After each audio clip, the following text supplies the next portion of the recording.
बहुत हरामी है सरकार, बालो साला घर से निकलता नहीं है, बहुत चिल्लाता है सर और दबाव बनाते लेकर बात करता है सरकार।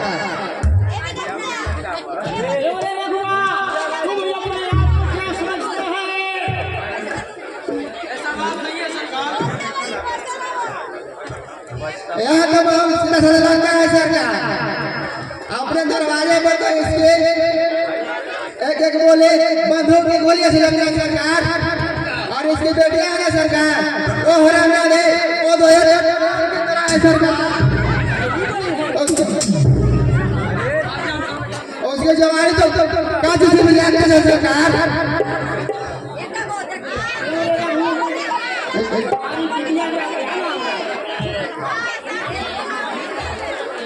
आपने देखा है जो वह गोरी गोरी से पतले से बराबर अपन कमर की ओर हाथ चले जाया करती है, अब तो वो चलिए सरकार, वो देखने में इतने सुंदर है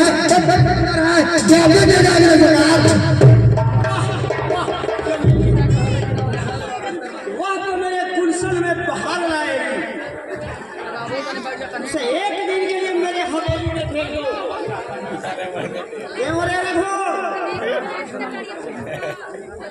क्या नाम है तुम्हारा? चमेली वो छोटी सी लड़की है यार, ये बहुत उनकी सीधी सादी है। वाह वाह, ये तो मेरे गुलशन में बहार ला सकती है। अरे वो तो एक दो दिन में जवान हो जाएगी, जरा मेरे पास भेजो। वो बच्चे वो क्या हुआ जवानी है उससे, इंसान का इनाम क्या होगा सरकार? घबराओ नहीं मेरे से, बेचारा उच्च खानदान का है, धीरे धीरे समझ में आ जाएगा। शायद इस दरवाजे का नियम कानून से नहीं है।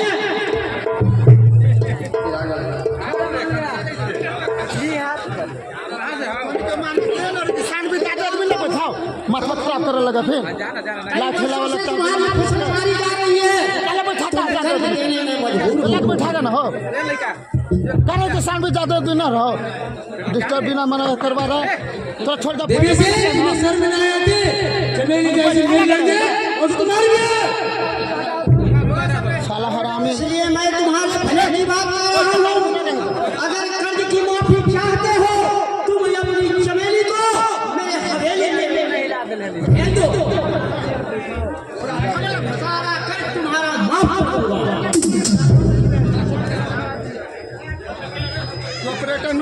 जिम्मेदार है, मैं गरीब जरूर हूँ लेकिन इज्जत नहीं बेचता, तुम्हें तो शर्म आनी चाहिए। चमेली जैसी मेरी लड़की और जो तुम्हारी भी है, इंसान से नहीं तो भगवान से करो। तुम में इतनी हिम्मत है रघुआ कि जंग में रहकर मगर सब मेरे सामने आज तक किसी का हिम्मत नहीं हुआ कि जुबान को खोल दे। ऐसा मत करो सरकार। मैंने कहा था ना हजूर, ऐसे बोले बंधुओं को गोली फेंक देगा सरकार, लहरा देता बात नहीं सुनता सरकार। दो साले को हाथ पे लगाओ, 2 स्पीड को साले को होश ठिकाने आ जाएगा।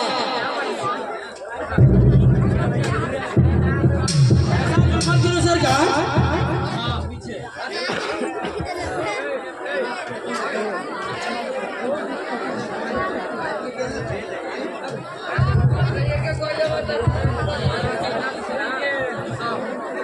तुम अपने विश्वासी का असली रूप नहीं देखा था। तुम चाहो तो एक रात के लिए मेरे हवेली में चमेली को भेज दो, मैं तुम्हारा सारा कर्जा माफ कर दूंगा।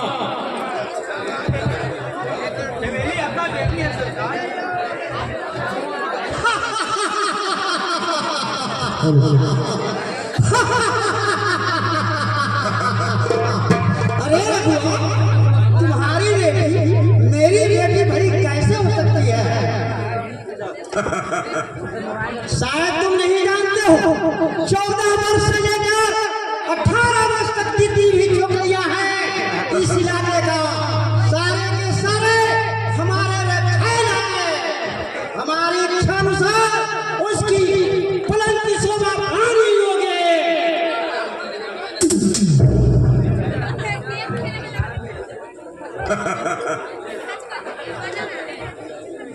खबरदार विश्वनाथ सिंह, तुम्हारे मित्र के हाथ हो गए, शायद तुमसे कत्ल कर दो, चाहे तो मैं चढ़ा दो। तुम्हारी हैसियत अपनी बातों सुनना पसंद नहीं करता।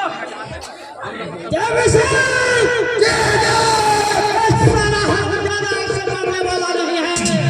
लगाओ साले को 10 पिस्तौलें। जय हजूर। उसका होश ठिकाने आ जाए।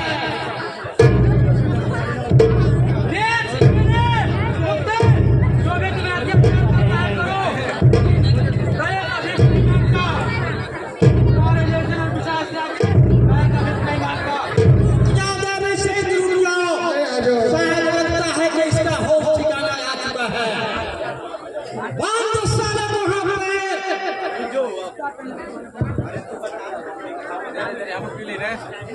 अब भी वो रघुआ, अभी समय है। अगर चाहो तो तुम्हारी बात मान लो, नहीं तो तुम्हारा खाली घर में नमक और मिर्च डाल दिया जाएगा।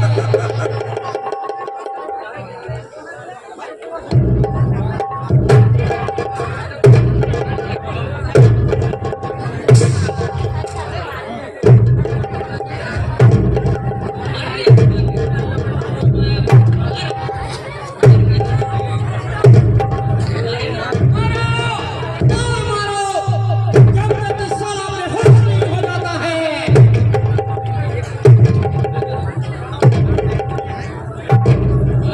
नहीं विश्वनाथ सिंह, मैं नपुंसक बुढ़िया को साथ के आगे मैं हवाले नहीं कर सकता। तुम्हें भेजना होगा रघुआ, भेजना होगा। मेरी हवेली में अपनी चमेली को भेजना होगा।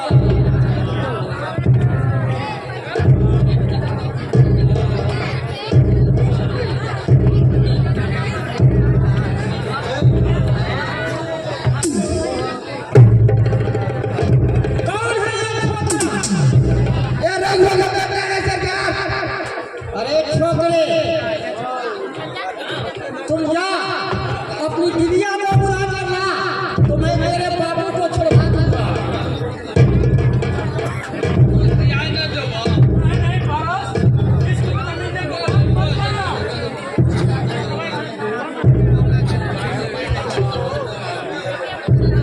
सीधी भी नहीं करनी।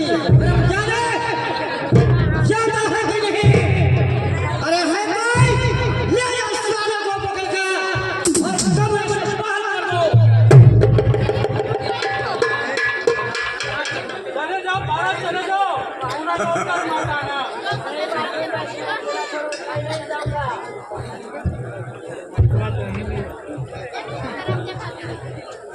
अरे कोई नहीं है, अगर है तो छोड़ कर ना जाओ, घसी के वहां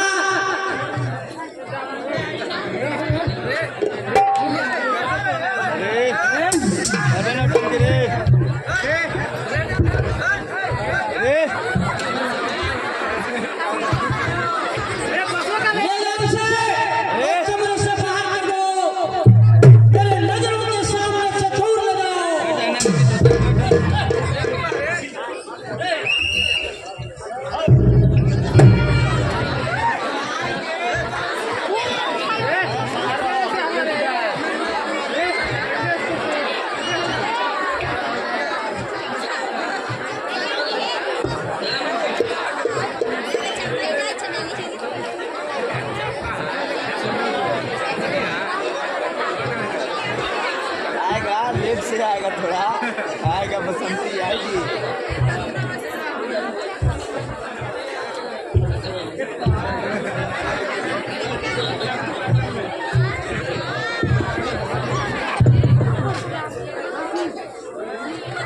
सुन रही या तुम हाँ तो लेकिन मेरा नाम सुंदरी नहीं चमेली है।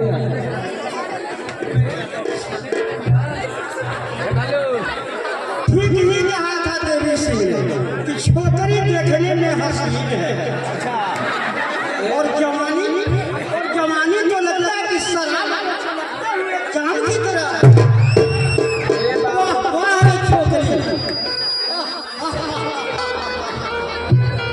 ये बाबू मुझे आपकी बातें अच्छी नहीं लगती है, मैं अपने बाबू से जाकर कह लूंगी।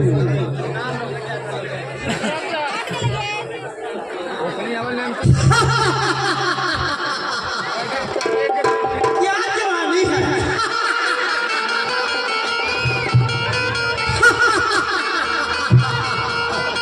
क्या मस्त जवानी है।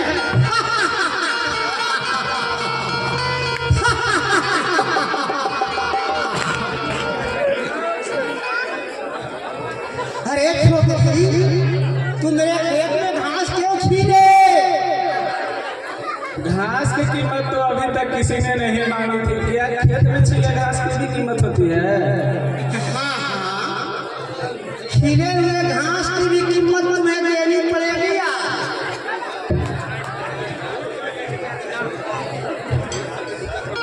हाय मेरी जान, तुम्हें जरूर देना पड़ेगा, मैं छोड़ूंगा नहीं।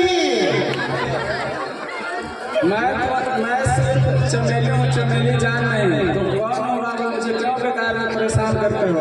बाबू मेरा इंतजार करते होंगे, वे खाट पर बीमार पड़े हैं। तुम मुझे नहीं जानती, मेरा नाम विश्वनाथ सिंह है। मैं जिसे एक बार पकड़ लेता हूँ उसे अपनी प्यास बुझाए मैं नहीं छोड़ता हूँ। ओ जमींदार साहब, बाबू सच ही कह रहे थे, तुम अच्छे आदमी नहीं हो। तुमने मेरे बापू को इतना मारा है कि वह बीमार हो गए हैं। तुम मनुष्य नहीं, राक्षस हो बाबू।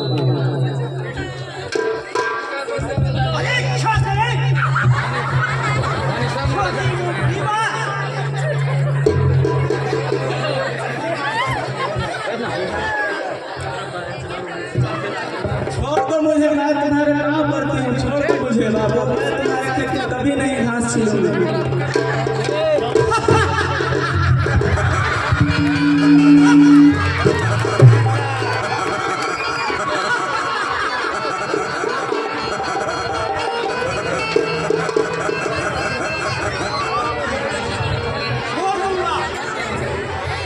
विश्वनाथ सिंह आज तक किसी को नहीं छोड़ा है और न तुम्हें छोड़ेगा।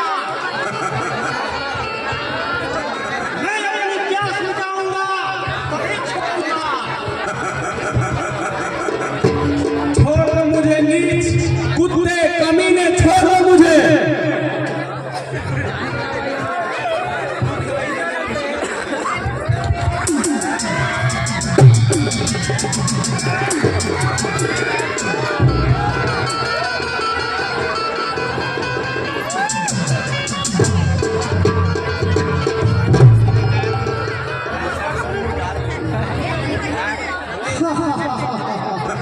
सीधे भी नहीं निकलती। बचाओ बचाओ बचाओ, कोई तो मुझे बचाओ।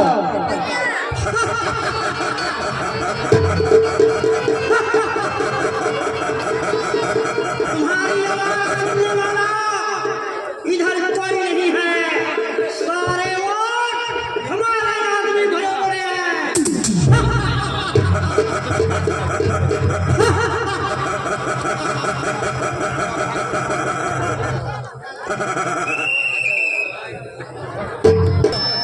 चमेली चमेली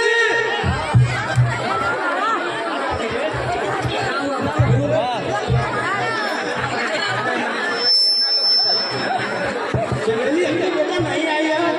दीदी अभी तक नहीं आई है। मैंने बहुत बड़ा सपना देखा है बेटा, काफी अंधेर हो चुका है। चमेली अभी तक नहीं है आई है बेटा। जरा देखो बेटा, जरा देखो।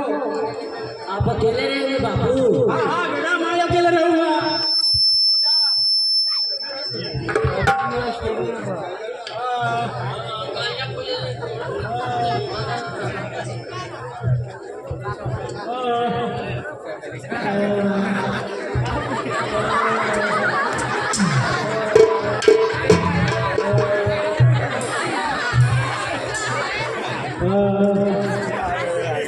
तुम कौन हो बेटा?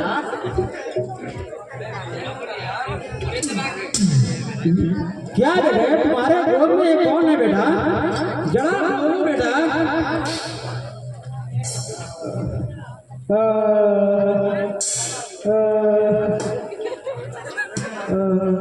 मेरी दीदी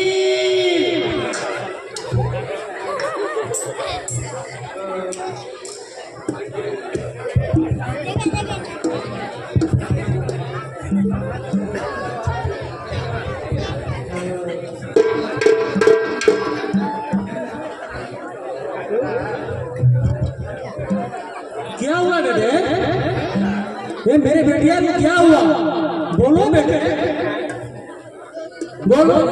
मैं अपने खेत से वापस लौट रहा था चाचा, इतने में देखा कि चमेली दीदी की चिल्लाने की आवाज सुनी। मैंने वहां दौड़कर गया तो देखा कि जमींदार विश्वनाथ सिंह अपना मुंह काला कर अपने कामत की ओर लौट रहा था और खून से लथपथ चमेली की लाश पड़ी थी।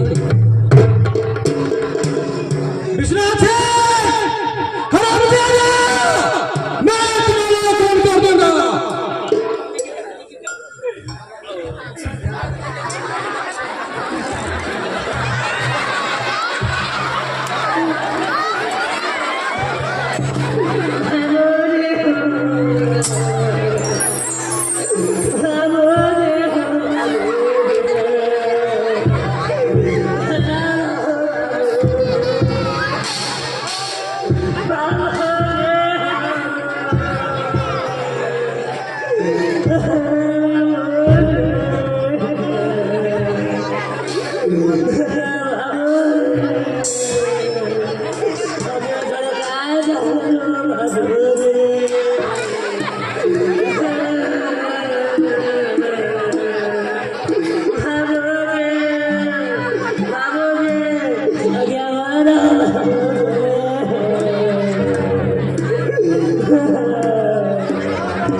यह जंगल भी कितना जहाँ न नदी तालाब कुआं कुछ भी दिखाई नहीं देता। ग्वालियर राज्य में तहलका मचाने वाला डाकू परशुराम जो खून की धारा बहा सकता है, वो सिर्फ आज एक लोटा पानी के लिए गंगा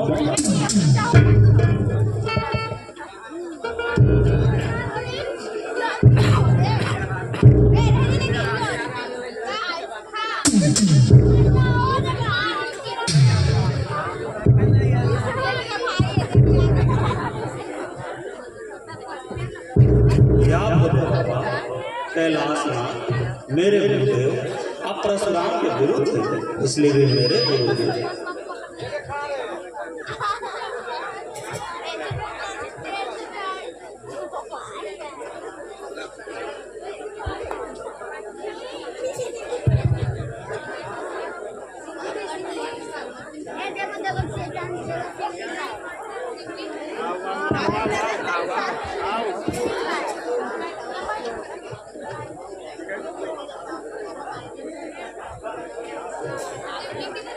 या बाबा आप इस जपियान जंगल में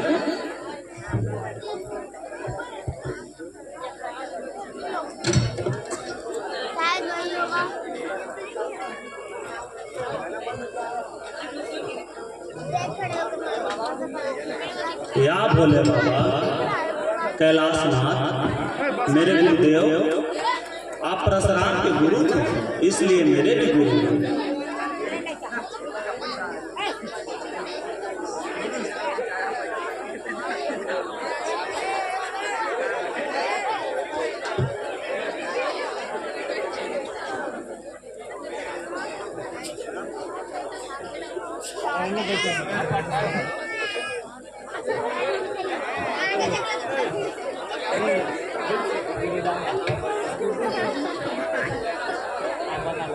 परशुराम ब्राह्मण थे, इसलिए मैं भी ब्राह्मण हूँ।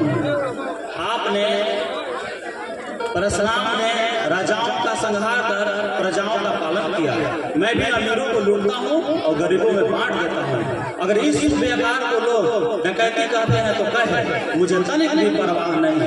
भारत सरकार ने मेरे गिरफ्तारी के लिए 30 लाख रुपए का पर्चा पूरे देश में बंटवा दिया है, मुझे तनिक भी परवाह नहीं। यह निकम्मी सरकार अमीर पूंजीपतियों का रक्षक और गरीबों का दुश्मन है, इसलिए मुझे डाकू कहते हैं। खैर कोई परवाह नहीं। जब तक भोले शंकर की कृपा और इस गरीब जनता मेरे साथ है, यह निकम्मी सरकार और इसके चमचे मेरा बाल भी बांका नहीं कर सकते। या बोले बाबा लगता है इस चिलचिला की धूप में आज मेरी जान ही चली जाएगी। सिर्फ एक लोटा पानी के लिए क्या आज मेरी जान ही चली जाएगी?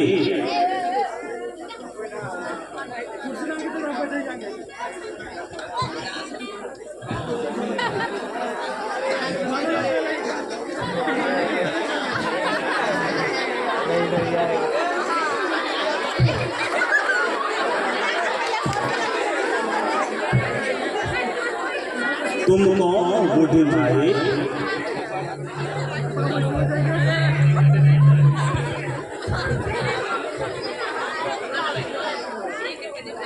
मैं इस गांव की बदनसीब औरत हूँ बेटे, और जो सामने आपकी बगान देख रहे हो ना, उसी के पीछे मेरी एक छोटी सी झोपड़ी है। मैं जान रही हूँ, लोग मुझे लक्ष्मी कहते हैं। वो ठीक कहते हैं बूढ़ी माई, तुम लक्ष्मी हो, साक्षात लक्ष्मी। फिर इस जंगल में क्या करने आई हो? तुम रोती क्यों हो बूढ़ी माई? मुझे देखकर कहीं डर तो नहीं गए? नहीं बेटे, डर किस बात की? तो फिर रोने का क्या कारण है? गांव में लोग तुम्हें तकलीफ तो नहीं देता? तुम्हें देखकर मेरे बेटे बिहारी की याद आ गई। वो भी तुम्हारे उम्र का था। इस शिवलिंग का स्थापना उसने किया था। गांव में 3 साल हो गए प्लेग हुए। मेरा बेटा और बहू 11 साल की कन्या छोड़कर सदा के लिए चल बसे। तभी से इनकी पूजा मैं करती आ रही हूँ। तुम रो मत माई, आज मैं तुमसे ज्यादा कष्ट और दुखी में हूँ। सिर्फ एक लोटा पानी के लिए आज मेरी जान निकल है।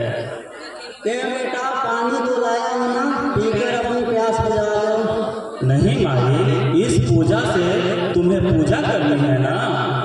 पूजा किसकी पूजा बेटे, कैसी पूजा? भोले संत जमाई, तूने अभी तो बताई, इतनी जल्दी भूल गई? भूली नहीं हूँ बेटा, भागा मैं इन्हें कैसे भूल सकता हूँ, लेकिन मेरे समझ से तुम में और इनमें कोई फर्क नहीं है। ये परमात्मा और तुम आत्मा दोनों तो एक ही हैं। नहीं माई, पहले पूजा करो।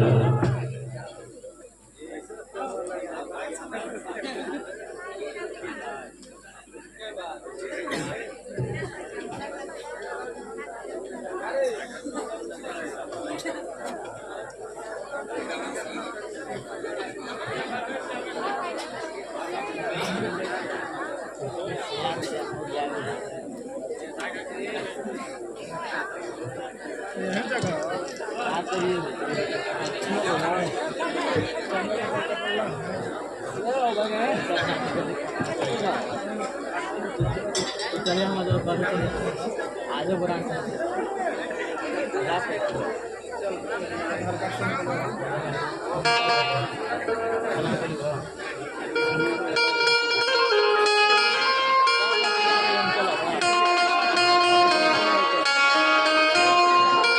लो बेटा, पूजा हो गया, पानी पीकर प्यास बुझा ले। तुम धन्य हो माई।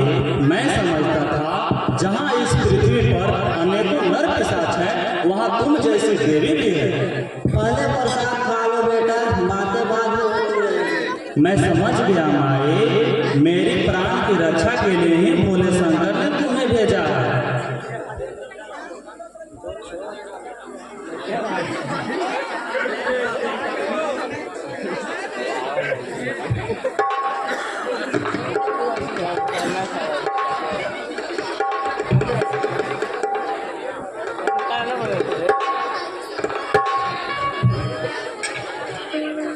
गांव में तुम्हें कोई तकलीफ भी है माई?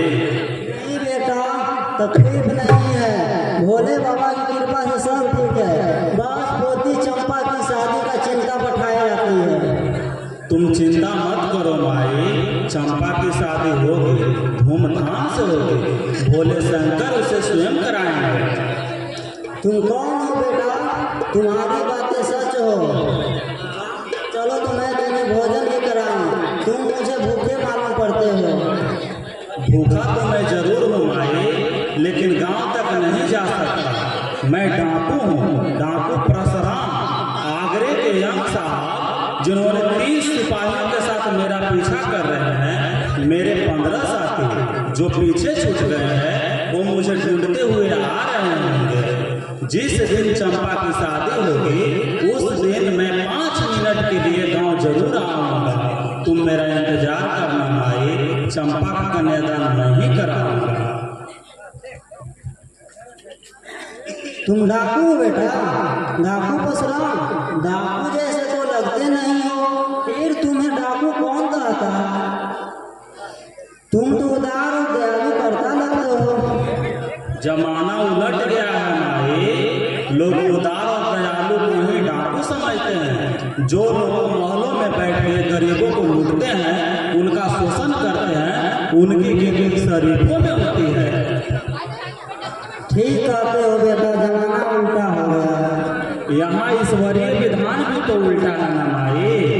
धर्म पर चलने वाले लोग भीख मांग रहे हैं, पापी लखपति बने बैठे हैं, पतिव्रताओं के पास तन ढकने को कपड़े नहीं है, वेश्याएं रेशमी साड़ी पहनकर बाजारों और हाटों में चक्कर लगाते हैं। खैर छोड़ो माई इन बातों को, तुम्हें देर हो रही होगी, चंपा तुम्हारी इंतजार कर रही होगी। मैं जाता हूँ, मेरा नाम याद रखना माई। जय गुरुदेव।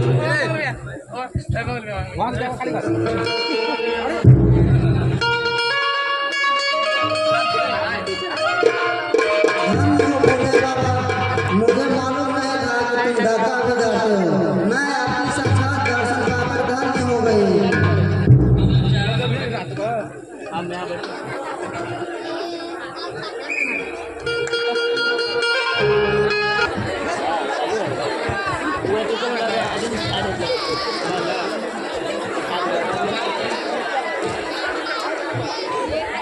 नाम किया दे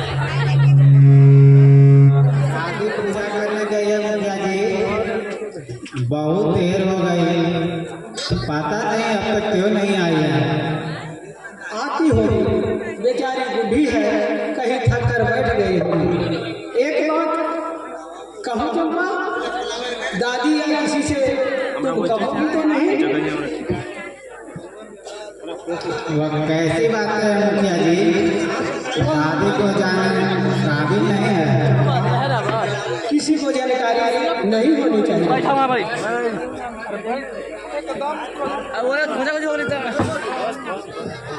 वह कैसी बात है मुखिया जी? दादी को जानने काबिल नहीं है। अब तुम सियानी हो गई है चंपा, तुम्हारी रूह जवान देखकर अच्छे अच्छे लोगों को नीयत खराब हो जाती है चंपा। होती होगी, मुझे क्या मालूम।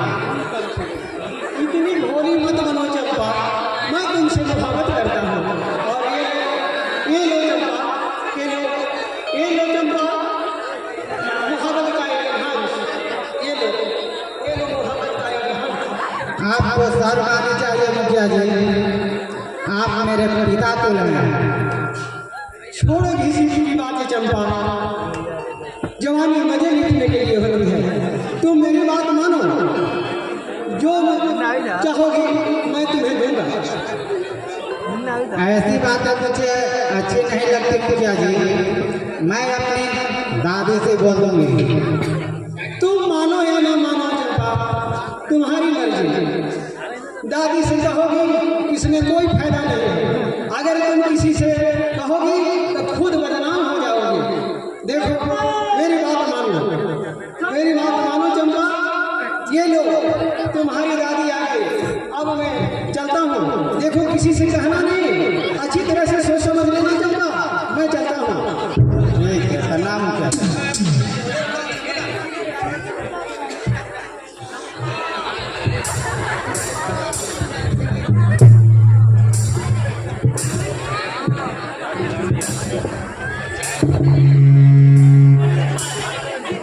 आज तूने काफी देर लगा दी दादी, भूख से तो मेरी जान निकल रही थी।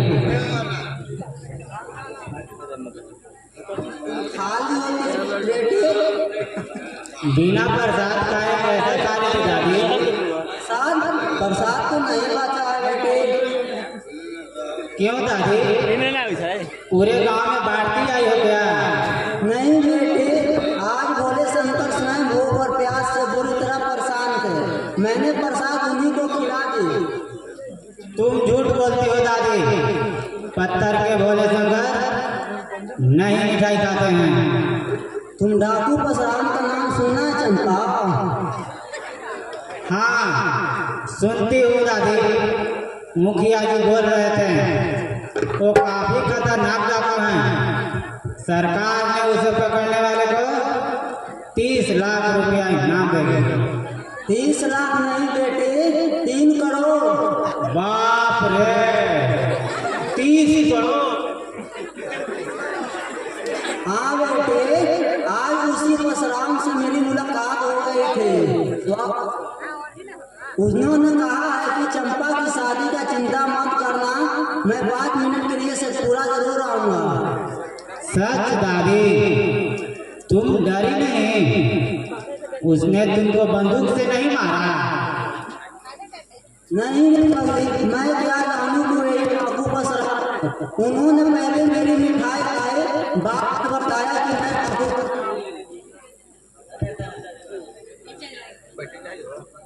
वह तो बहुत अच्छे देवता है बेटे। उन्होंने कहा है कि चंपा की शादी का चिंता मत करना। क्या दादी, वे डाका भी डालेंगे? नहीं बेटे, वे तो बीमारी का निदान करने आएंगे। क्या जाना दादी, लोगों को उल्टी सीधी बातें करने की आदत हो गई है। चलो बहुत देर हो गई, भूख से मेरी जान निकल। चलो भोजन के बाद बातें होती रहेगी।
सुना है इधर लेंगे साहब किसी साहिब को लेकर डाकू परशुराम को पकड़ने के लिए चक्कर लगा रहे हैं।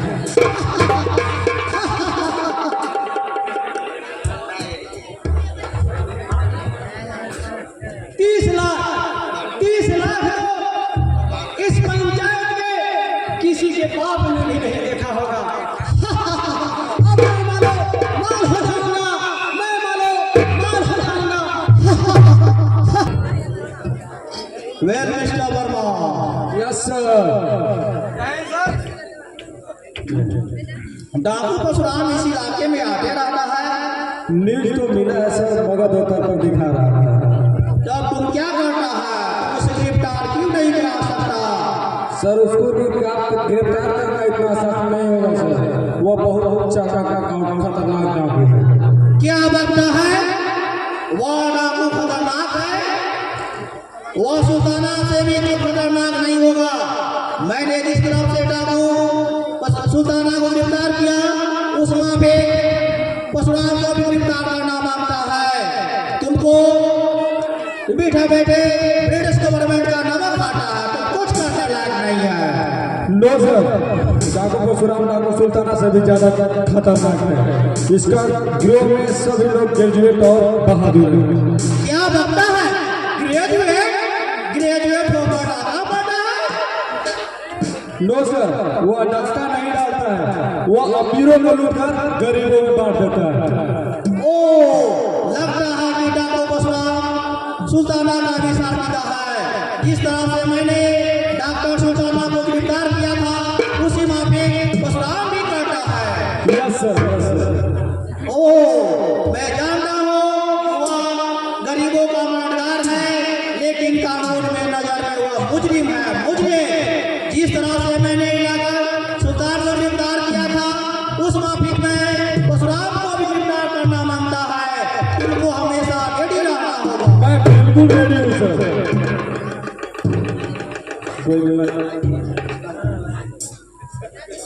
कोई मिलना चाहता है जो? कोई मिलना चाहता है सर? भेज दो, भेज दो।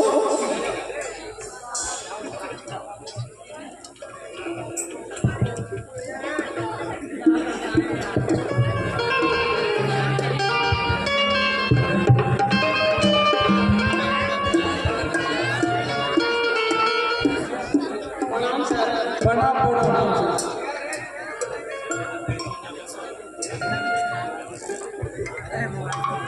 हुआ तुम कौन है? ऐसे खुद मुखिया दीनानाथ हूँ सर। मुखिया मुखिया मिस्टर वर्मा, मुखिया क्या होता है? गांव के प्रधान को मुखिया बोलते हैं सर। यस यस प्रधान, ही लहर विलेजों से पूरा। Yes sir. What do you do? क्या करता है? मैं किसान हूँ सर, मैं खेती करता हूँ। ओ, यू ए फार्मर, तुम खेती करता है? Yes sir, yes sir. तुम थाना किस वास्ते आया है?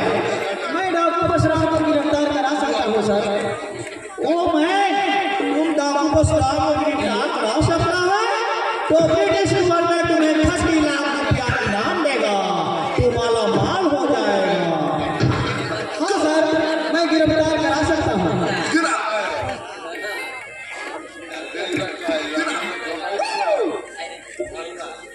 ठीक है, ठीक है। ठीक है, बैठ जाओ, बैठ जाओ।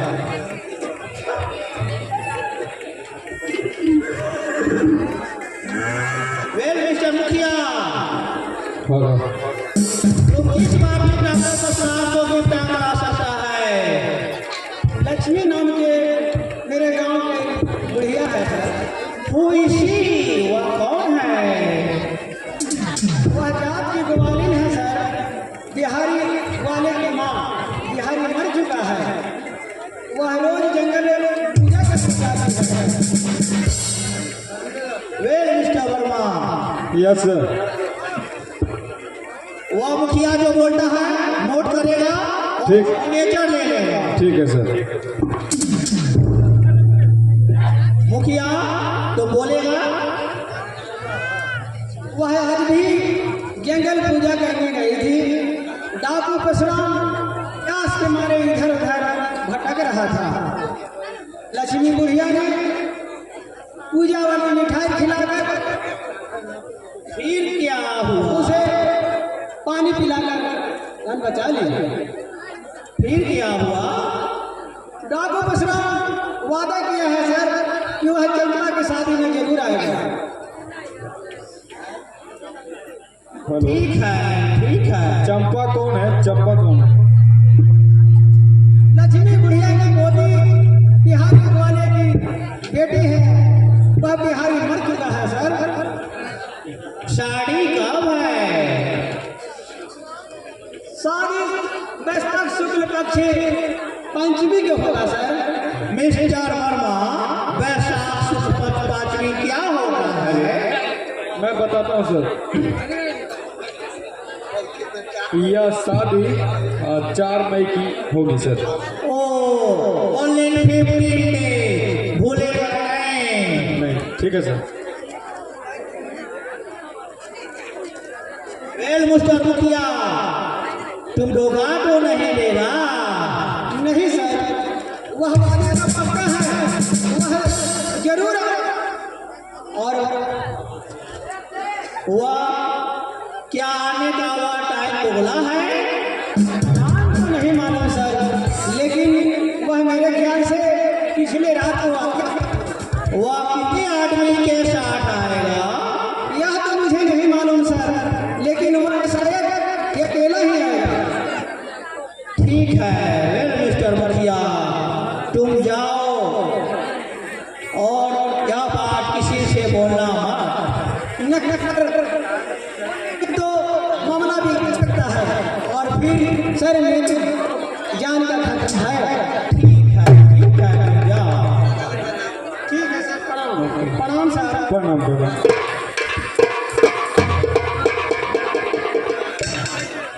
Mister Verma, yes sir. यह बहुत ही बेहतरीन मौका है। अभी 15 डेज का टाइम है। मैं डॉक्टर परशुराम को गिरफ्तार करेगा। पता चला है कि डॉक्टर परशुराम इस इलाके में आते रहता है। ठीक है सर। Good evening.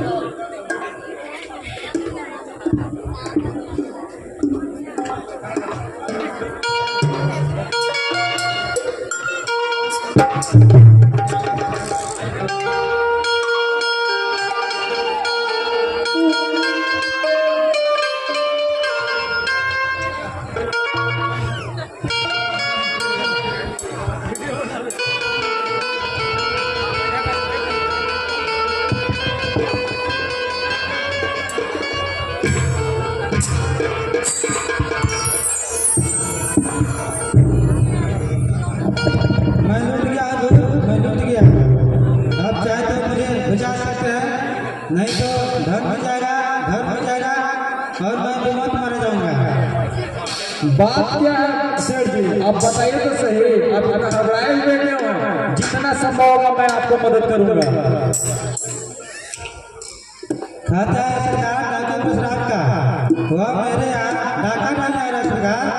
वह यमराज है, वहाँ यमराज तो सिर्फ प्राण अपराध और धन अपराध दोनों ही लेता है। बचाइए, बचाइए। किधर है दिखाइए। आप चिंता नहीं कीजिए सेठ जी, आपको पूरा सहयोग किया जाएगा।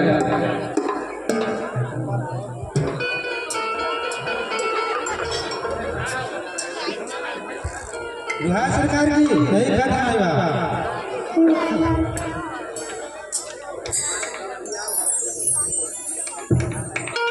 यही खत्म आएगा।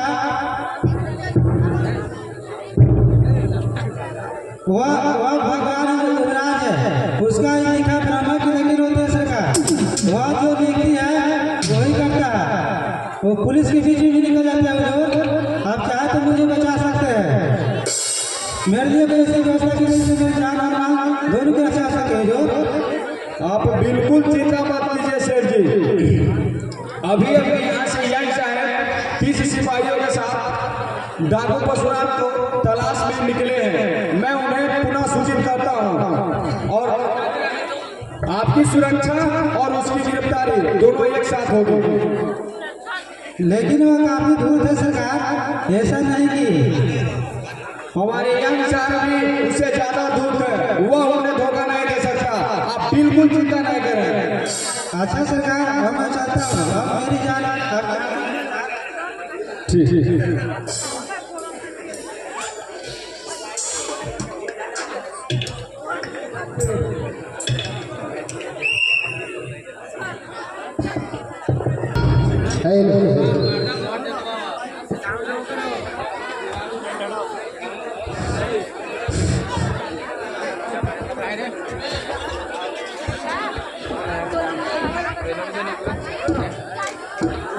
स्विच ऑन कर। जय राम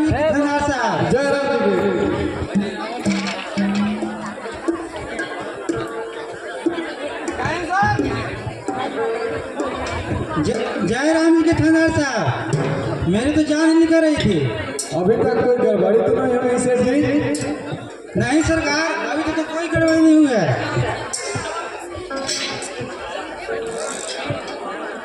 खतरे का खबर तो आ रहा है सरकार। आपके मकान के चारों तरफ पुलिस इतनी तैनात है कि आपको एक परशुराम तो क्या दर्जनों परशुराम आपका बाल भी बांका नहीं कर सकता। यही थोड़ी सी पूंजी है सरकार, जिससे मैं अपना कारोबार करता हूँ। अगर ये लूट गई सरकार तो मैं कहीं का नहीं रहूँगा। ओ ब्लैक मैन, तू फिक्र काहे करता है? हम 4 दर्जन फोर्स लेकर आया है। ओ मिस्टर वर्मा, यस सर। थाने पर आना हमको बहुत जरूरी है। थाना जा सकता है। ठीक है सर, गुड मॉर्निंग।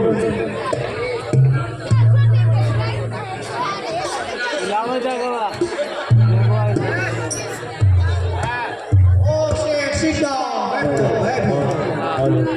डाकू परशुराम का बच्चा भी तुमको कुछ नहीं कर सकता है।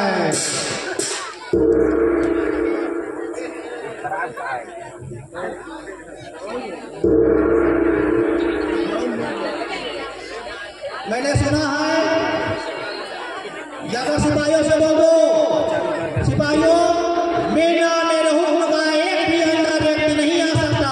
आएगा तो हम तुमको सोच पड़ेगा।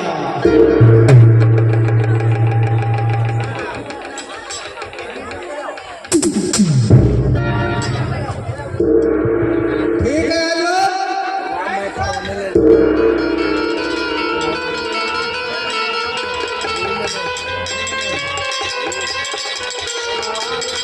बात क्या है संजीव?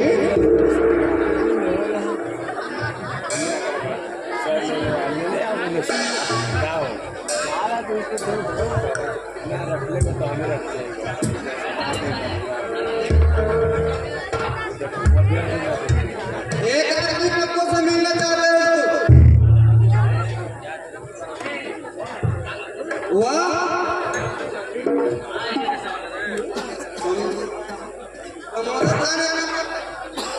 पुलिस से मिलना है। ठीक है, भेज दो। ठीक है जो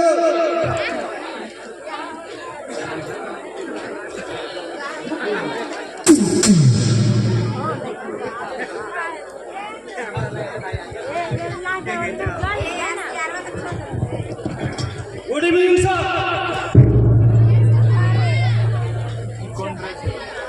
गुड इवनिंग। तुम थाना किस वास्ते आया है? मैं दमोह सदर थाने का पुलिस इंस्पेक्टर हूँ सर।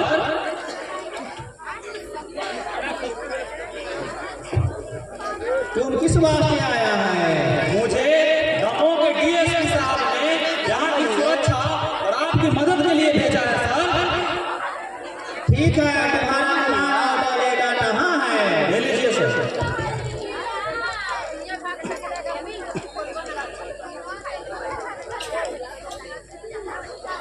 इस बार तो सिर्फ डाकू परशुराम का नाम यह लेगा कहाँ है? हाँ यंग साहब, यही मेरा ऑर्डर लेटर है। मैं ही डॉक्टर परशुराम हूँ। क्या बन रहा है डॉक्टर साहब? मैं ठीक कहता हूँ सर। तू नहीं जानता कि मेरा नाम यंग है? तू मेरे सिपाहियों से नहीं बच सकता। मैं जानता हूँ यंग साहब, और ये भी जानता हूँ कि आपने ही मेरे सरदार सुल्ताना को गिरफ्तार कर लिया है। मेरे पास बात करने का ज्यादा समय नहीं है। मेरे घुड़सवारों ने चारों तरफ गांव को घेर लिया है। आप अपना भला चाहते हैं तो अपना रिवॉल्वर मेरे हाथ में दे दीजिए। अपने हाथ से कह दीजिए, जरा सा भी मेरा इशारा करने की कोशिश करें तो मैं आपकी खोपड़ी आकाश में उड़ा लूंगा।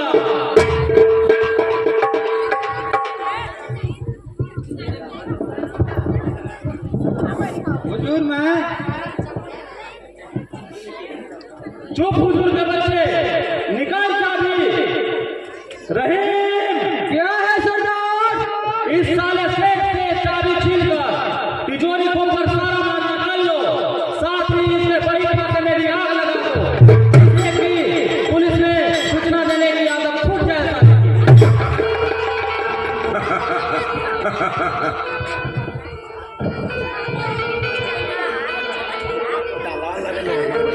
₹50 ले लो सरकार और मुझे छोड़ दो। रहीम, ये मरवाड़ी से कैसे मारने वाला नहीं है। अपनी पिस्तौल की गोली से इसकी दोनों बाहें तोड़ दो। नहीं हुजूर, ऐसा भी मत कीजिए।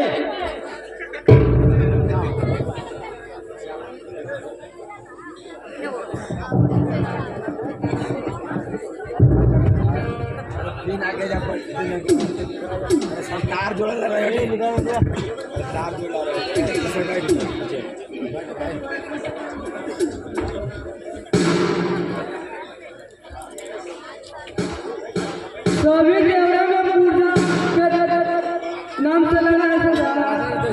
ये सभी जेवर गरीबों का है, जिसने कड़ी सूद पर रखा था, जिससे उन्होंने छुड़ा न सके। पुर्जे वाले जेवर अलग रखना नहीं, बाद में उन गरीबों को पहुंचा देना। अभी जल्दी माल समेटो और यहाँ से चलो।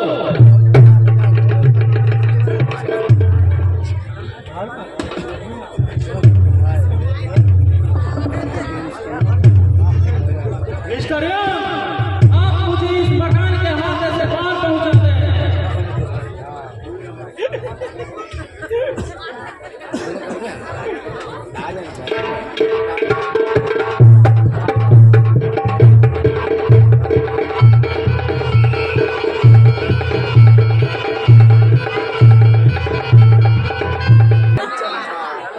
आज तुम उदास क्यों हो दादी?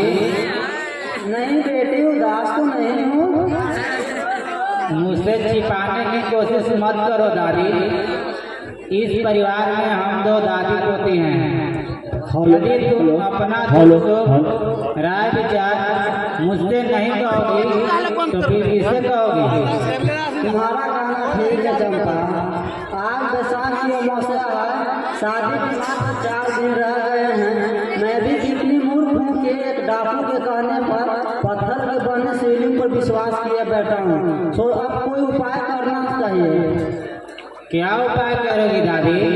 सोचती हूँ कि अपनी इस झोपड़ी को और जमीन को किसी के हवाले बेच दूँ। तो फिर रहोगी कहाँ दादी? मेरा रहना क्या, तुम तो अपने ससुराल चले जाओगे। मैं फिर से उसी भोले बाबा के शरण में अपनी समय गुजार लूंगी। एक काम क्यों न करती दादी? शादी 1-2 साल के लिए आगे बढ़ा दो। नहीं बेटी, शादी आगे नहीं बढ़ाया जा सकता है। क्यों दादी? अब मैं अधिक बार बन गई हूँ। नहीं रे पगले, पक्के आम का क्या भरोसा। अगर मैं गुजर गई तो तुम्हारा क्या होगा? आखिर शादी के लिए एक प्रबंधक खोजना कितना मुश्किल होता है।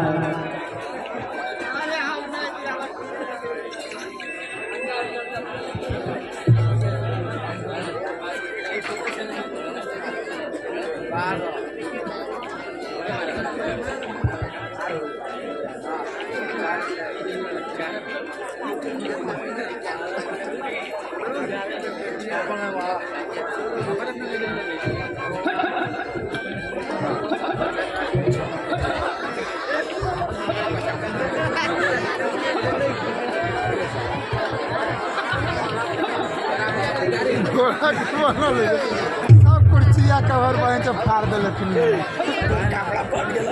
सब फाड़ दिया है आले बेटी है सब फाड़ दिया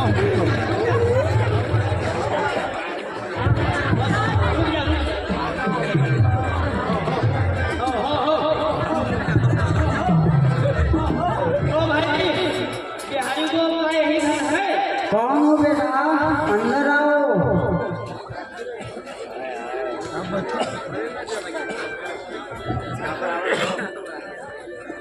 तर पाठ खत्म हो गलो तो पाठ खत्म मर गए तो न पूजा अपन घर है सुता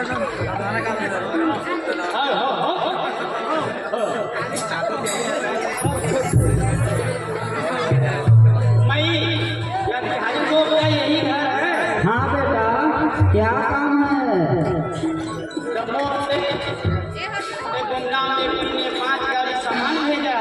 वे कौन थे बेटे? उन्होंने कहा है सारा सामान बिहारी लोग की माँ के घर छोड़कर चले आया। वे कौन थे बेटे? हम लोग भाड़े को पारी चुकते हैं माँ जी। हमारा किराया मिल चुका है। सामान कहाँ रखना है बता दीजिए, हम लोग सामान रखकर अपने अपने घर चले जाएंगे। जगह तो देख ही रहे हो बेटे, इसी जगह में किसी तरह रख दो। पहली गाड़ी में आटा और चावल है, दूसरी गाड़ी में घी और शक्कर है, तीसरी गाड़ी में सब्जियां हैं, चौथी गाड़ी में सुगंधित मिठाइयां हैं। इतने सारे सामान इतने रखने के लिए तो मेरे पास जगह भी नहीं है।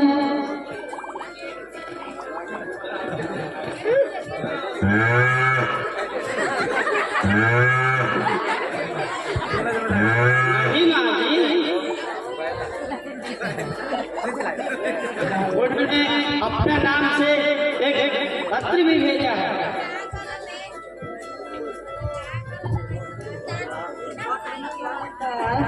हम पढ़ा लिखा नहीं है माँ जी, आप किसी से पढ़वा लीजिए।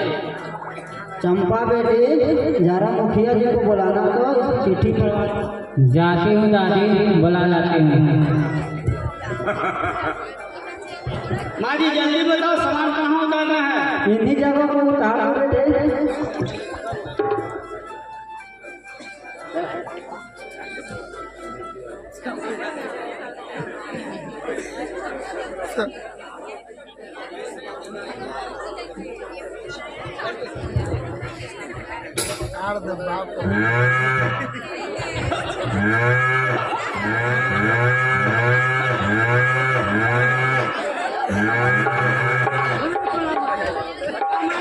खुश रहो बेटे।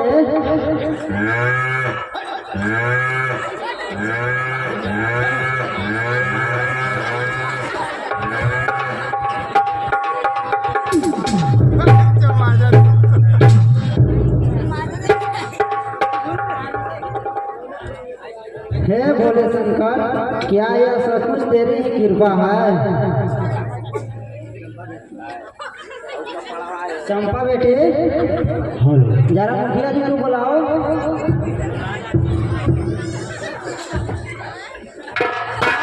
है बिहारी की माँ। मुखिया जी, जरा इस चिट्ठी को पढ़ना तो।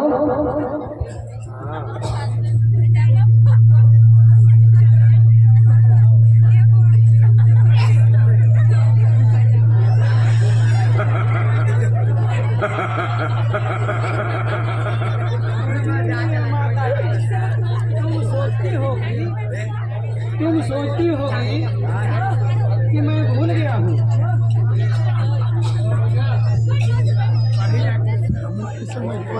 लेकिन चंपा की शादी करीब आ गई है, इसके लिए तुम बहुत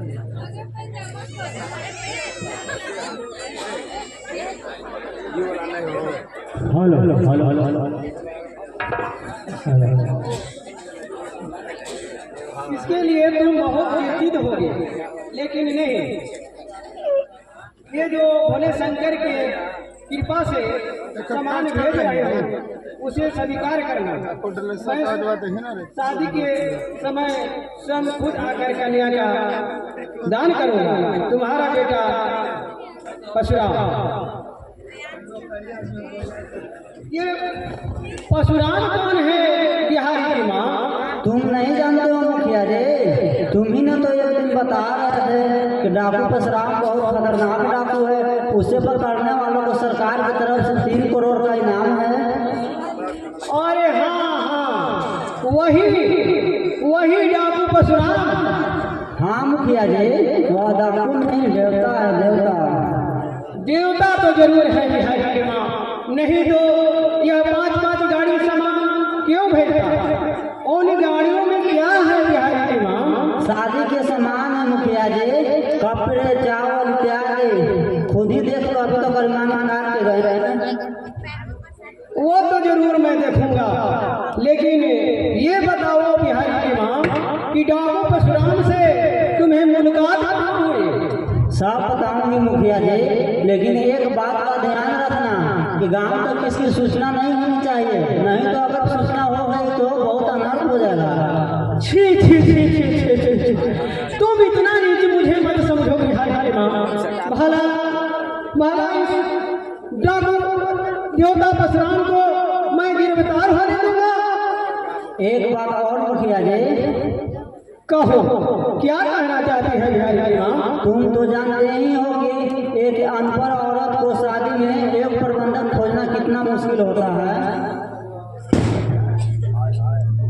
तुम ही क्या कहती हो बिहारी की माँ?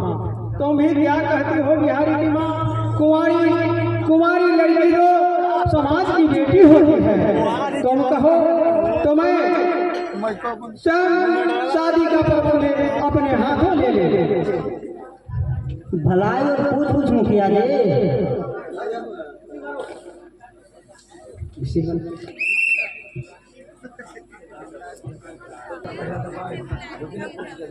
प्रणाम दुर्गा जी। प्रणाम। बैठिए। कैसे आना हुआ मुखिया जी? बिल्कुल ताजा खबर लाया हूँ दुर्गा जी। उस छोकरी के शादी का मात्र 5 दिन शेष बच गया है। डाकू परशुराम 5 गाड़ी सामान, आटा, चावल, घी, शक्कर, बर्तन, मिठाई इत्यादि बिहारी के घर भेजा है और साथ ही साथ एक पत्र भी भेजा है सर, जो आपकी सेवा में हाजिर है। शाबाश मुखिया जी, आपने तो कमाल कर दिया।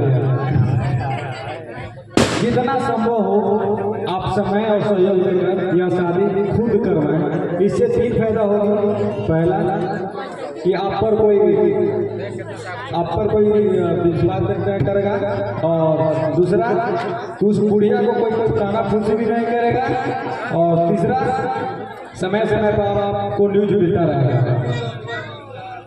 आप इस बात की चिंता न करें दरोगा जी। मैं उस लक्ष्मी बुढ़िया से आप इस बात की चिंता न करें दरोगा जी। मैं उस लक्ष्मी बुढ़िया से सारी बातें कर ली है।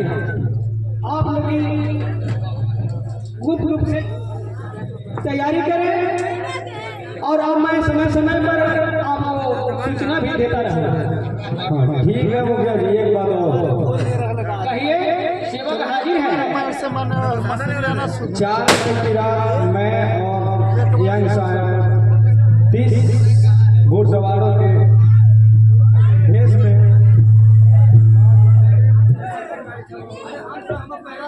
हेलो 30 घुड़सवारों के भेष में गांव के बाहर ठहरेंगे।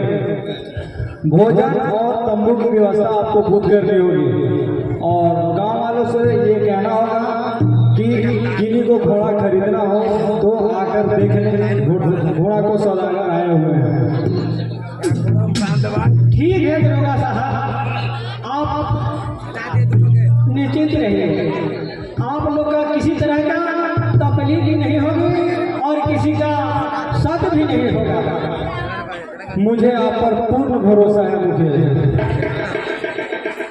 इजाजत हो तो मैं अब चलूँ सर। शादी का तो प्रबंध भी तो कर लोगे। और अब कभी भोजन और तंबू का भी तो प्रबंध करना होगा सर। हाँ हाँ ठीक है। एक बात दरोगा जी बोलिए। अगर डाकू परशुराम गिरफ्तार हो गया तो मेरे इनाम देने में कोई अगर मगर तो नहीं न होगा? क्या बच्चे ऐसी बातें करते हैं? डाकू परशुराम को गिरफ्तारी होते ही 3 दिन के अंदर आपको सम्मान के सहित 30 लाख रुपया तुरंत दे दिया जाएगा। आप बिल्कुल चिंता ना करें। ठीक है सर, ठीक है। प्रणाम सर। प्रणाम प्रणाम। ठीक ठीक ठीक।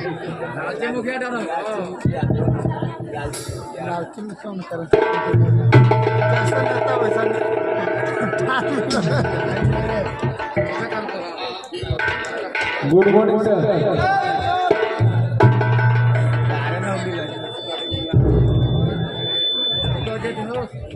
अभी अभी मुखिया आया था। Yes sir. क्या कोई न्यूज लाया था? Yes sir. ओ बुढ़िया के घर पे 5 गाड़ी सामान भेजा है शादी के लिए और एक लेटर भी। क्या तुमने लेटर को देखा? यस सर, मैंने लेटर को देखा। लेटर में लिखा हुआ था कि माँ मैं 5 गाड़ी सामान चंपा के शादी के लिए भेज रहा हूँ और मैं चंपा का कन्यादान करने जरूर आऊँगा। ओ मिस्टर वर्मा, अब हमको भी यकीन हो गया है वह बहुत ही वेल आदमी है, वह जरूर आएगा। ठीक है सर। ऐसा नहीं होगा सर। सिपाही की इतनी व्यवस्था रहेगी कि एक चिट्ठी को भी भागने का मौका नहीं दिया जाएगा। सुना है कि वह चीटी से भी ज्यादा बारीक है, वह बहुत ही खूंखार डाकू है। जी ठीक है सर। मैं पूरी तरह से सावधान हूँ। पुलिस की पूरी व्यवस्था रहेगी, आप बिल्कुल चिंता नहीं करें। ठीक है मिस्टर वर्मा, अब मैं कोर्ट में पोशाक में पूरे घुड़सवारों के साथ सिविल ड्रेस में तुम तैयार रहना। ठीक है सर। Good good. ठीक है।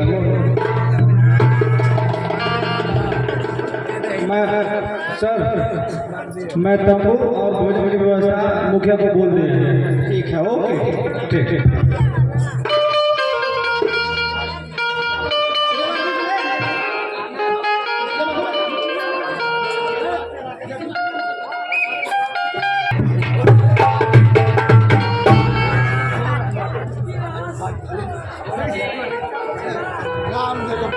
आज ही बैसाख शुक्ल पक्ष पश्चिमी का दिन है रही।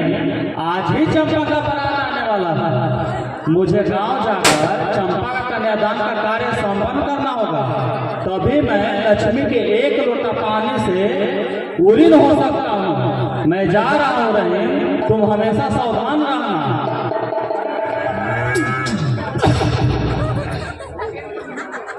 सरदार ठीक हुआ। तुम मुसलमान होकर भी ठीक मानते हो रहे। खतरा है सरदार। मैं अच्छी तरह जानता हूँ कि हम साहब अपने 30 सिपाहियों के साथ दरियापुर गए थे। वे सभी सौदागर के रूप में अरबी घोड़े पर सवार थे, लेकिन मेरे नजर को धोखा कभी नहीं दे पाएगा सरदार। तो तुम क्या चाहते हो रहे? मैं यंग और उसके साथियों के डर से चंपा का कन्यादान करने न जाऊं? तुम अच्छी तरह जानते हो रहे, मैं अपने वादे का पक्का आदमी हूँ। मैं जानता हूँ सरदार, संघर्ष का ही नाम दूसरा जीवन है। मैं ऐसा नहीं चाहते हैं कि अब चंपा का कन्यादान न कराने जाए। जो वादा से कर देना वो मर्द का काम नहीं है सरदार, वो कायर का नाम है। तो तुम चाहते क्या हो रहे हैं? मैं आपको अकेले नहीं जाने दूंगा सरदार। हमारा हर साथी आपके साथ चलेंगे। मैं कन्यादान करने जा रहा हूँ रहीम, डाका डालने नहीं, जो पूरा गिरोह के साथ जाऊं। मैं यंग और उसके साथियों के लिए अकेला ही काफी हूँ। मेरे जीते जी आप अकेले नहीं जा सकते हैं सरदार। आज मैं जानता हूँ कि आज आप मौत से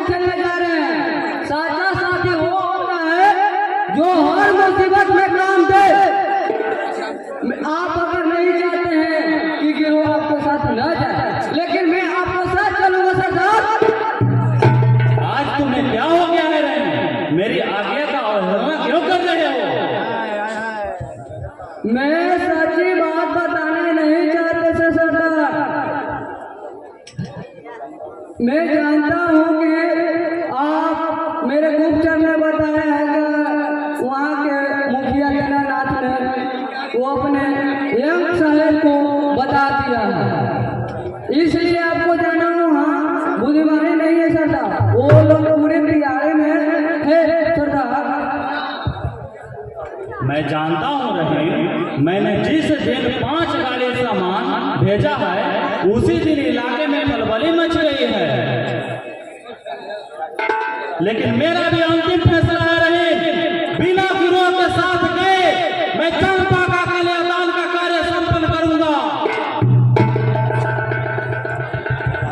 मैं रोकता नहीं है सरदार, हक करता हूँ, अर्ज करता हूँ कि मैं भी चंपा के शादी में देखने आपको साथ चलेंगे। अगर तुम मेरे साथ चंपा का कन्यादान में जाओगे रहीम, अगर हम दोनों एक साथ मारे या पकड़े गए तो इन हमारे साथियों का क्या होगा? ये हमारे बिना, नेता के बिना अनाथ हो जाएंगे रहीम। हमारा हर साथी अपने आप में सरदार है, मेरे लिए आपको रहने की कोई जरूरत नहीं है। मैं आपको नमक खाए हैं, नमक हरामी कभी नहीं करेंगे। पहले मेरा जान जाएगी, बाद में आपका जान जाएगा। ठीक है रहीम, अगर तुम चाहते हो तो चलो, लेकिन गांव के बाहर ही तुम्हें रुकना होगा। मैं गांव तक अकेला जाऊंगा और चंपा का कन्यादान करके अविलंब वापस आ जाऊंगा।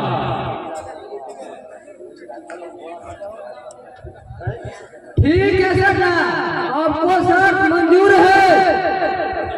साथियों, मेरे वापस लौटने तक तुम हमेशा सावधान रहना और यहीं रुकना। जी सरदार, आपकी आज्ञा का पालन होगा। वैसे तो जाने की इच्छा हमारी भी थी आपके साथ। मैं जानता हूं, लेकिन उसकी अभी कोई जरूरत नहीं है।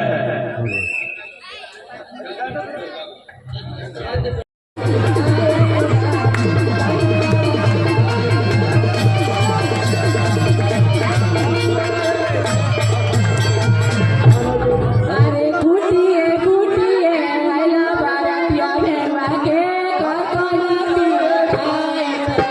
अरे माई आवे तो मातर करीदा कोई पातर के आई तो अरे भाई बेचे के करीदा कोई पातर के। अरे कुटिए कुटिए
ओम मंगल भगवान विष्णु मंगलम गरुड़ ध्वजा मंगलम गरुड़ ध्वजा मंगलम फोटोग्राफर भगवान विष्णु मंगलम गरुड़ ध्वजा मंगलम पुंडरीक फोटोग्राफर आप क्या करें? चढ़ा ध्वजा पड़ी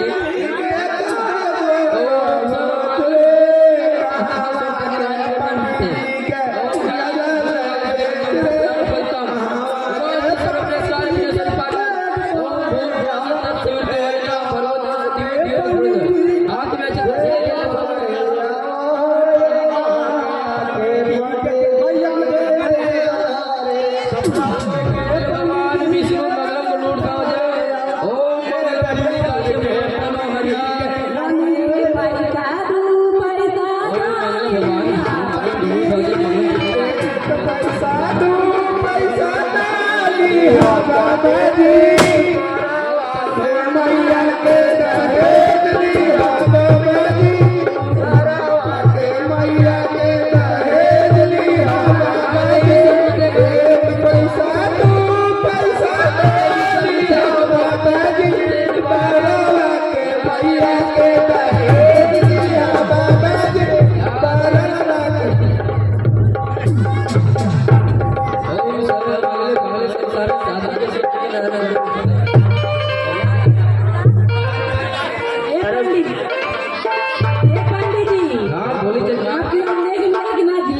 कोई देवता तो मानो सब ने मिली कैसे मिले तो सब तो कंजूस लोग कहाँ कंजूस हो जी इतना बता दिया लो तू तो ए पंडित जी अरे बरवा के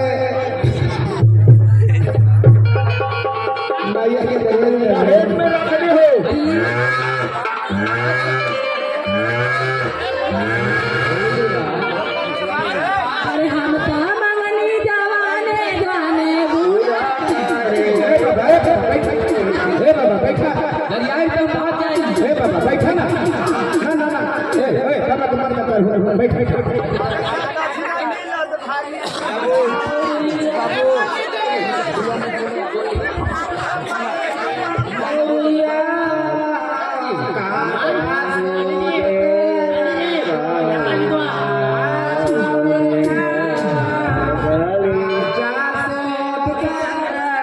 पंडित जी माइया पंडित जी पंडित जी ए पंडित जी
बोलिया के पीछे जोर लग रहा है जी अरे सब ध्यान दीजिएगा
लड़का खार होता न जानी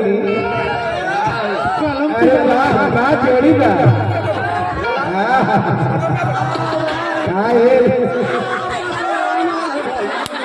अरे चंपा के बड़ा बढ़िया दुल्हन मिल रही है जी।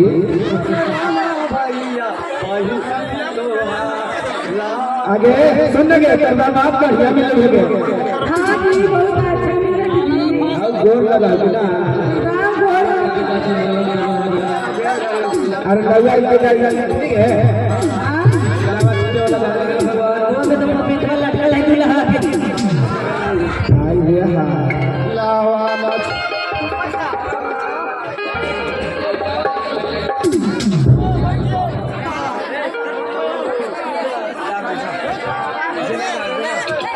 बैठ जाओ साहब। अरे नाश्ता पानी हो गई सब। बैठ जाइए आप लोग। बराती ऐसे खा रहे हैं। बराती कुछ ना हमें सावा मिल रही है ना नाश्ता। अरे लगे कि साली का दे रहे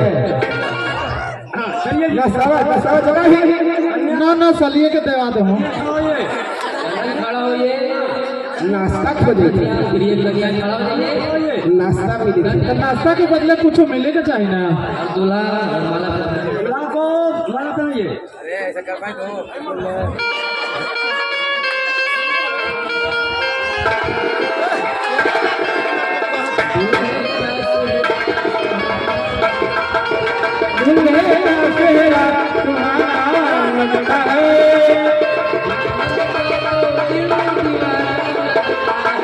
दुल्हन का दिल दीवाना लगता है और दुल्हन का तेरा दीवाना लगता है।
कन्यादान मैं कराऊंगा पुरोहित जी, मैं बिहारी का भाई हूँ।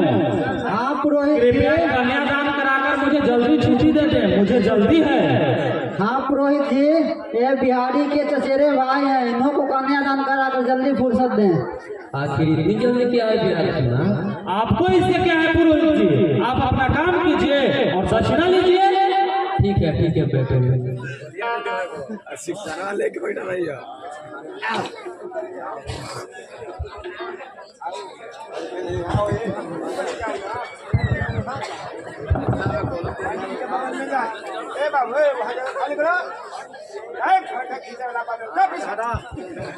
कैमरामैन पीछे हटो, फोकस की जरूरत नहीं है।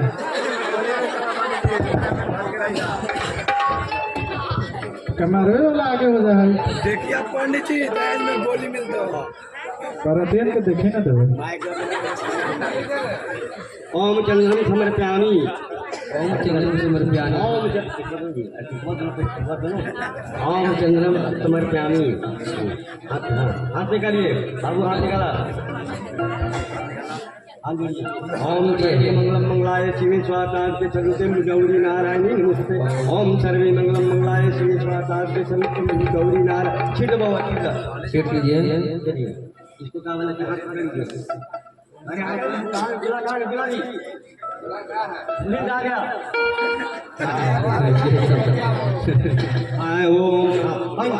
अरे पंडित कैसा पूर्वक है?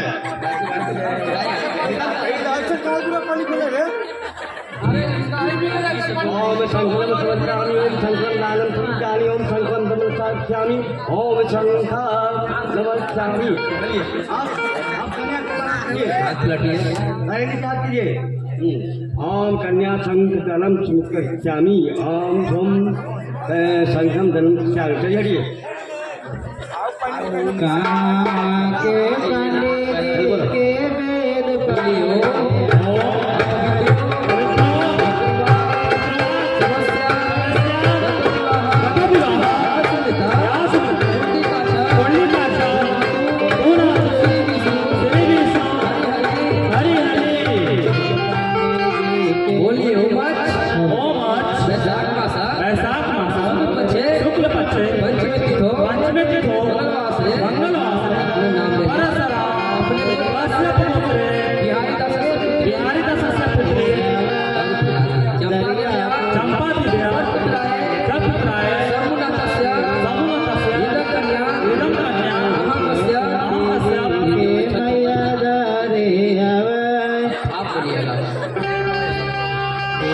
पैसा जो पैसा चश्मा वाला तोर बगल में के रही हो फौजी के भाई क्या है जो घर ऐसा लगा है।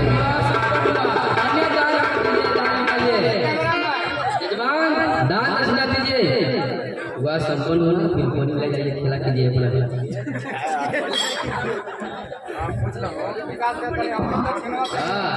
लेंगे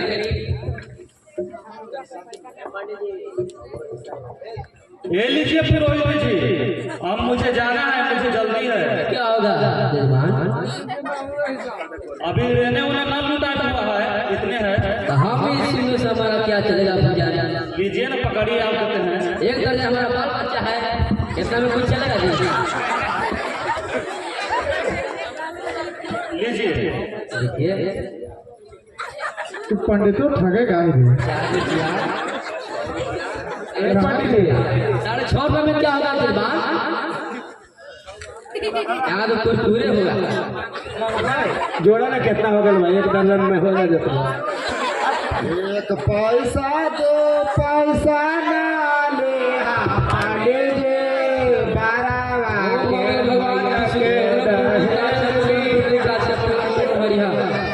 देवी सर्वते संत गजानन नमस्ते पांडे। एक पैसा दो पैसा ना ले पांडे जी। एक पैसा ओम सर्वमंगल मांगल्ये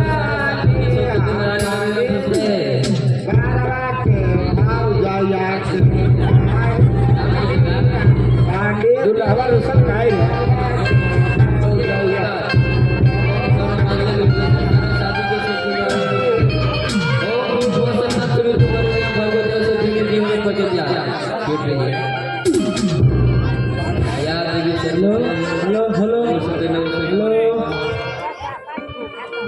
एक पैसा दू पैसा ना दिया पंडित जी के मैया के दाई दिया पंडित जी के मैया लिया पंडित एक पैसा दो पैसा ना दिया पंडित जी के मैया के दाई दिया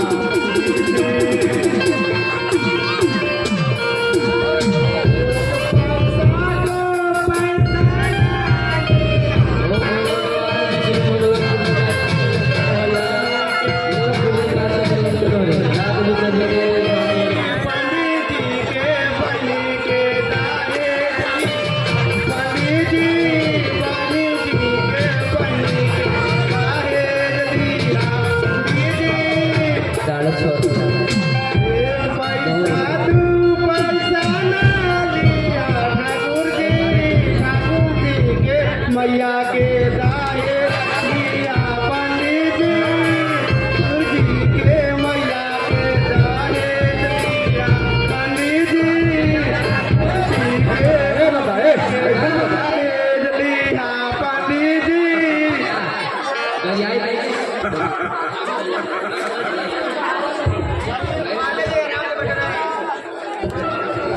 हेलो पंडित जी दक्षिणा काम नहीं था बाल बाजा का काम चल जाता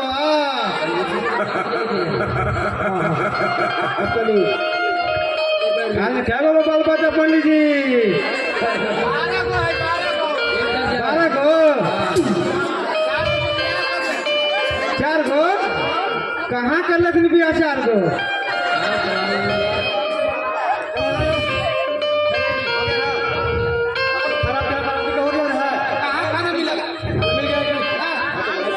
नाश्ता भी मिले भोजन नहीं मिले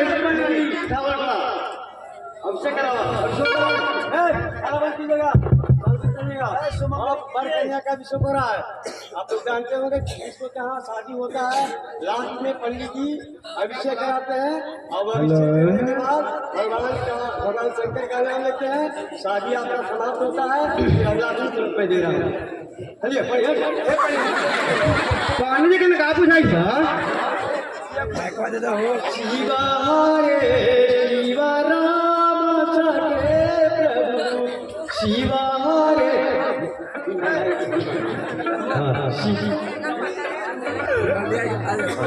शिवा हरे शिवा राम सखे प्रभु शिवा हरे शिवा राम सखे प्रभु निधि शीलाय तम शिवा हरे शिवा राम सखे प्रभु कंदन चाटका नेतर मायक शिवा हरे शिवा राम सखे हो गया हमारी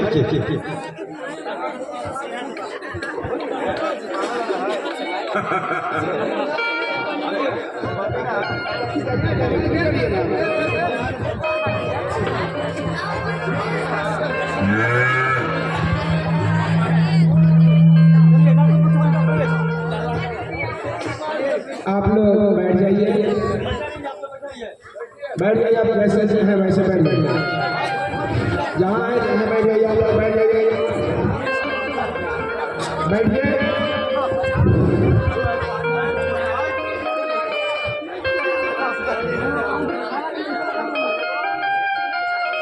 कोई का पैसा मिलना ही हो बस ऐसा हो गया तो चलो रायन के मिलना भी था पैसा हो गया ठाकुर जी पैसा मिला ठाकुर जी मिला ना ठाकुर रायन के मिलना भी था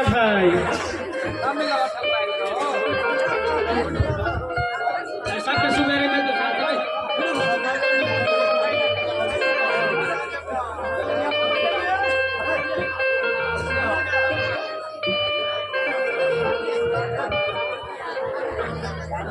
ठाकुर तो ध्यान दिया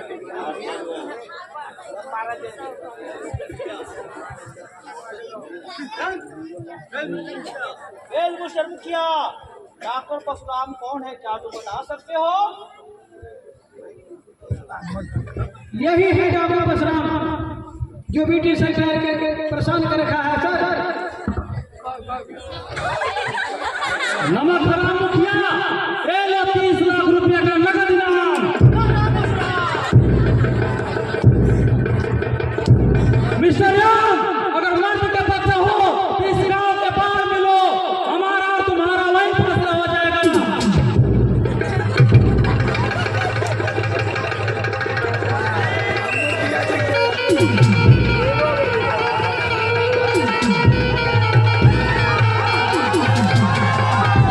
भागिए सरदार, चारों तरफ यंग साहब ने अपने बहुत सारे सिपाहियों के साथ घेर लिया है। भागिए सरदार। नहीं नहीं, मैं तुम्हें मौत के मुंह में अकेला छोड़कर नहीं जा सकता।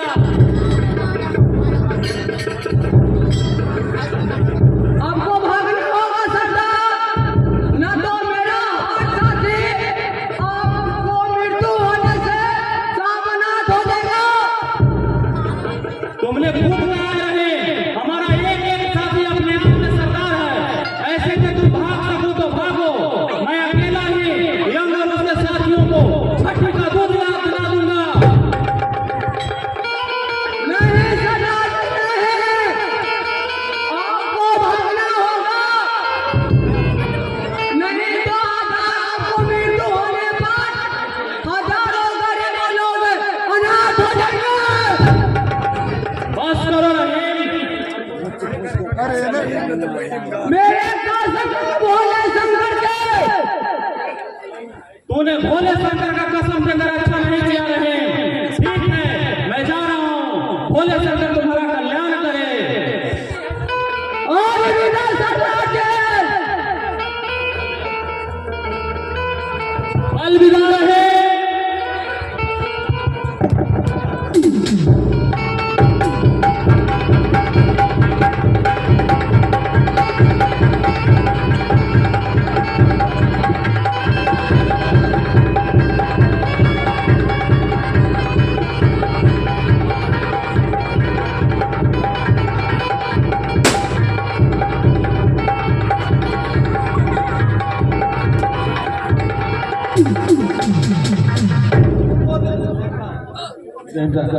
वो देखिए साहब, डाकू परशुराम घोड़े पर सवार होकर भागा जा रहा है।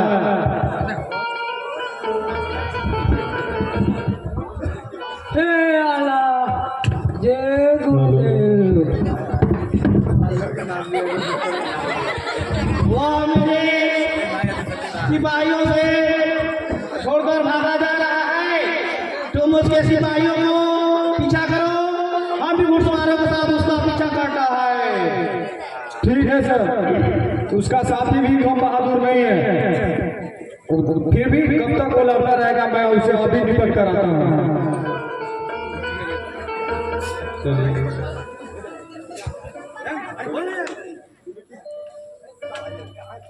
तुम फिक्र डाटा मिस्टर वर्मा, डाकू कम खतरनाक नहीं है, वह मेरे पकड़ आदमी है। मेरे 12 सिपाहियों को घायल कर दिया, मैं उसे जिंदा अवश्य करूंगा। ठीक है सर।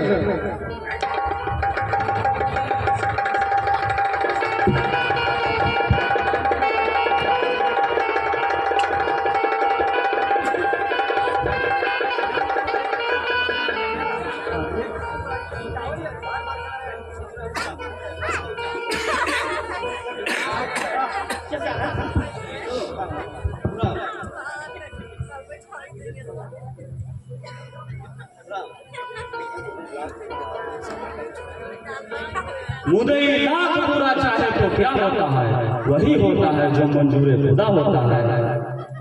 मेरे गोली का शिकार यंग के कई साथियों हो चुका है, लेकिन अफसोस यंग ने मेरे घोड़े को घायल कर दिया है। अब मैं भाग भी नहीं सकता, चारों तरफ से पुलिस वाले ने मुझे घेर रहा है। मेरे गुरुदेव या भोलेनाथ, आज लगता है कि मेरी जान ही चली जाएगी। जैसे तुम्हारी मर्जी।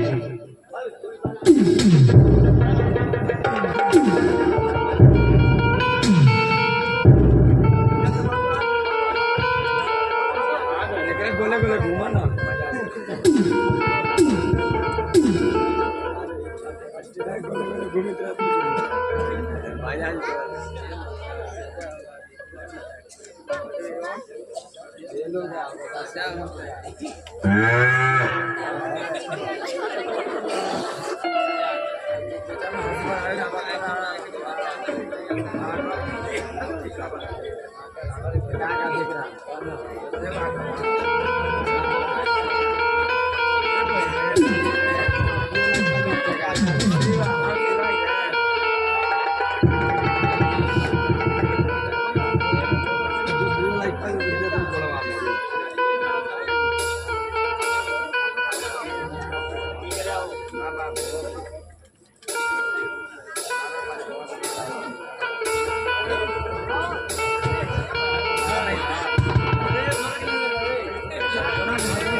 जय गुरुदेव।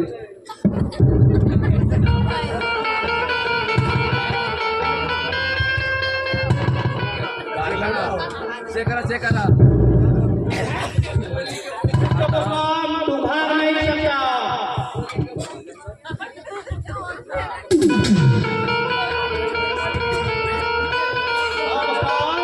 तू मेरे गोली से बचकर भाग नहीं सकता।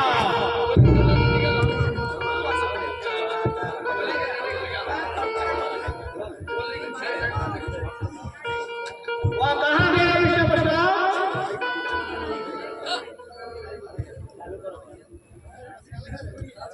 हेलो। वह मारा गया सर।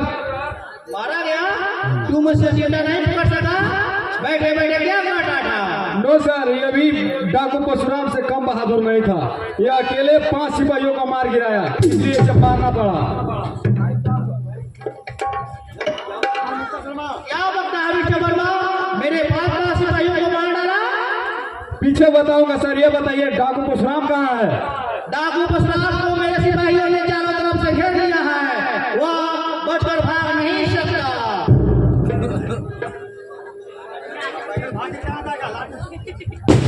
अब वह अगर पैदल कहाँ जा सकता है? ठीक है।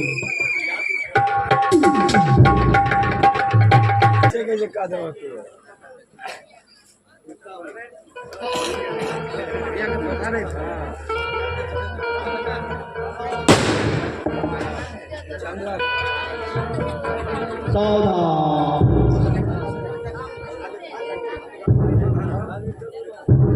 Well mister Verma. Yes sir. अंडा तो दिखाई नहीं देता है। बहुत बड़ा खाई है सर। तब वो लगता है कि वो मर गया होगा। हो सकता है सर। सिपाहियों दोनों से फायर करो।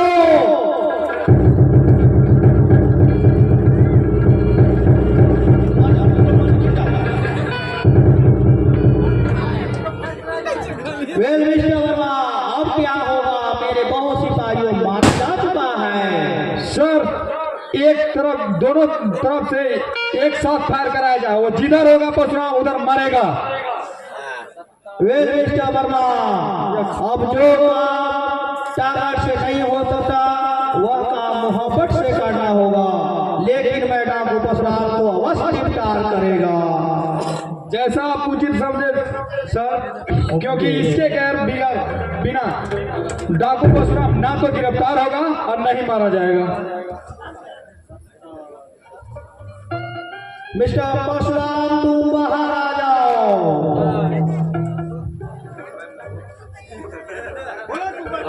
मिस्टर यंग, मैंने अपना वादा पूरा कर चुका हूँ। मुझे एक लोटा पानी से ऊरीन होना था, हो चुका। अब मुझे मरने का कोई डर नहीं। मैं जानता हूँ कि तू बहुत वेल आदमी है, तुम्हारा निशाना बहुत अच्छा है, हम तुम पर खुश है।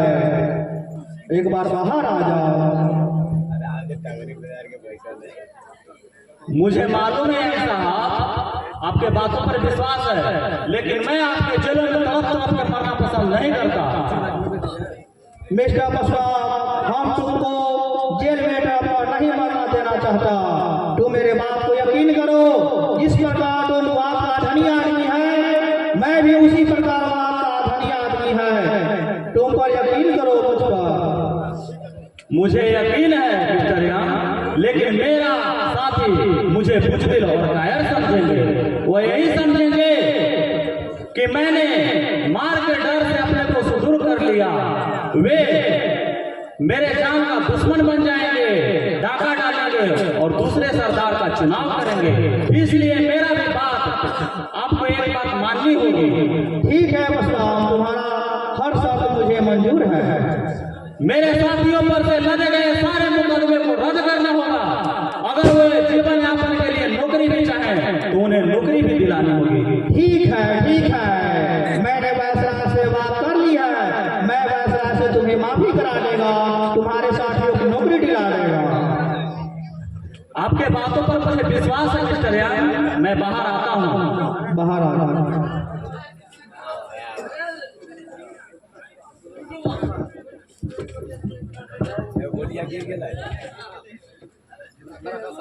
लीजिए साहब, परशुराम का हाथ हथकड़ी के लिए हाजिर है। हथकड़ी? नो नो, हथकड़ी उसके वास्ते है जो भाग सकता है। तुम बहादुर है, तुम भाग नहीं सकता। तो चलिए मैं आपके साथ चलता हूँ।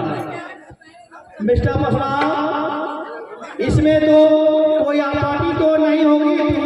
मैंने तुमको एक दोस्त माना है, दोस्त के नाते तुम मुझे गले लगाना मानते हो। मुझे कोई आपत्ति नहीं है साहब।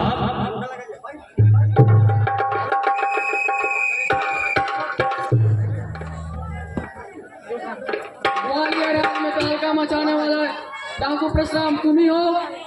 डाकू तो मैं जरूर हूँ वकील साहब, लेकिन तहलका मैंने नहीं मचा रखा है। तहलका तो आपकी सरकार ने ही मचा रखा है। सुना कि तुम बहुत बहादुर हो। इसकी जवाब तो आपको पुलिस विभाग दे ही सकती है, वरना मैं तो एक साधारण मानव हूँ। तुम्हारे परिवार में कौन कौन है? मेरे परिवार में बहुत सारे लोग हैं वकील साहब, जिसकी गिनती मैंने अब तक नहीं की है। मैंने तुम्हारे निजी परिवार के बारे में पूछा मिस्टर परशुराम। भारत में जितने भी पूंजीपतियों और जमींदारों द्वारा सताए गए लोग और गरीब हैं, वे मेरे सभी निजी संबंधी हैं। मैंने किसी को पराया नहीं समझा। डाके में तुमने अब तक कितना धन संग्रह जमा किया है और उसे कहाँ छिपा कर रखा हुआ है? मिस्टर वकील साहब, जिसका परिवार इतना बड़ा हो, लंबा हो, उसके पास धन संग्रह का कोई सवाल ही नहीं पैदा होता। तुमने अब तक कितना डाका डाला है और कितने बेगुनाहों का कत्ल किया है? सच बता सकते हो मिस्टर परशुराम? न तो मैंने डाका ही डाला है, न किसी बेगुनाह का कत्ल किया है। मुझ पर लदे गए सारे मुकदमे गलत हैं। हमारे ऊपर सारे किए गए मुकदमे गलत है? हाँ, वह गलत भी नहीं है। जिन लोगों ने गरीबों पर जुल्म किया है, उनके बहु बेटियों के साथ खिलवाड़ किया है, मैंने उस कुकर्मियों को उनकी सजा दी है। ये काम तो आपकी पुलिस को ही करना चाहिए। मिस्टर परशुराम, जिसने गरीबों को सताया है, उनकी इज्जत टूटा है, क्या तुमने उनकी हत्या भी की होगी? जरूर किया है मिस्टर वकील साहब। जहाँ नमक हरामों को इससे कठोर से कठोर सजा मिलनी चाहिए। जहाँ धन का दुरुपयोग हो रहा था, खेतों में ना सड़ रहे थे, क्या भूखोरों में बांटने के लिए अपनी मर्जी से तुम धन लिया था? वे अपने मर्जी से तो अपना रोग भी नहीं देना चाहते हैं मिस्टर वकील साहब। कुछ लोगों ने डर के मारे दे दिया और जिन्होंने नहीं दिया उससे छीन लिया। योर ऑनर, नोट किया जाए, इन्होंने उन लोगों को जिसने गरीबों को सताया है उनका ये टूटा है, और जिसने अपनी मर्जी से धन नहीं दिया उसे छीन कर लिया। किसी से धन छीनने की दूसरा नाम ही डाका है। तुमको अपनी सफाई में कुछ कहना है मिस्टर परशुराम? नहीं वकील साहब, मुझे अपनी सफाई में और कुछ नहीं कहना है। मैं जानता हूँ मिस्टर परशुराम कि तुमने गरीबों को उपकार किया है, लेकिन कानून को इससे कोई ताल्लुक नहीं है। तुम्हें कानून को अपने हाथ में नहीं लेना चाहिए था। कानून तो मकड़े का जाल है मिस्टर वकील साहब, जिसमें छोटे छोटे कीड़े फंस जाते हैं और मर जाते हैं, और बड़े कीड़े उसे चीर कर निकल जाते हैं। कानून अंधा होता है वकील साहब, अंधा होता है। फिर भी कानून कानून है mister Parshuram. Your honour, note किया जाए, इन्होंने अपने आप अपराध को स्वीकार किया है, इसलिए अदालत को समय बर्बाद करने का कोई लाभ नहीं है। परशुराम और उनके साथियों को दफा 302 ताजरात के इनके मुताबिक सजाए मौत होनी चाहिए। कहाँ तो लोग देख तो लगल है। मिस्टर परशुराम, तुम्हें अपनी सफाई में और कुछ कहना है? नहीं जज साहब, बस थोड़ा देर और नहीं कहना है। तुम्हारे साथी कुछ कहना चाहते हैं?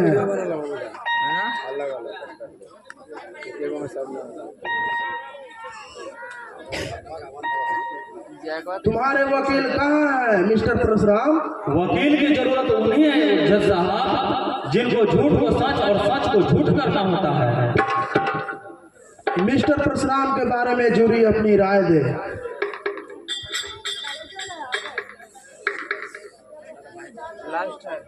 कहानी खत्म है, चलना है।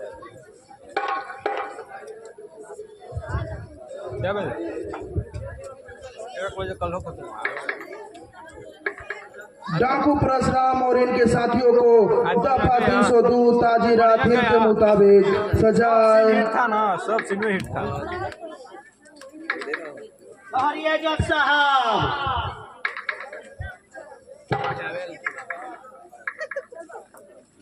बाईसराय के आदेशानुसार मिस्टर परशुराम और इनके साथियों को बाइज्जत बरी करता हूँ।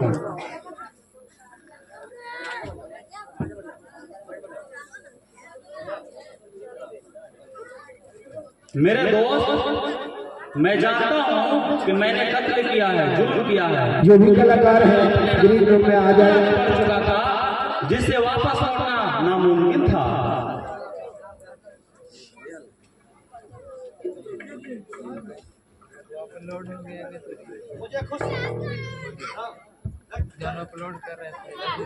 मुझे खुशी है कि परशुराम कि मैंने तुम्हारे जैसे डाकू को एक इंसान बना दिया। हम तुम्हारे फैमिली से मिलना चाहता है। मुझे फैमिली का मत याद दिलाइए एम साहब, नहीं तो फिर से राइफल उठाने पर मजबूर हो जाऊंगा। क्यों परशुराम?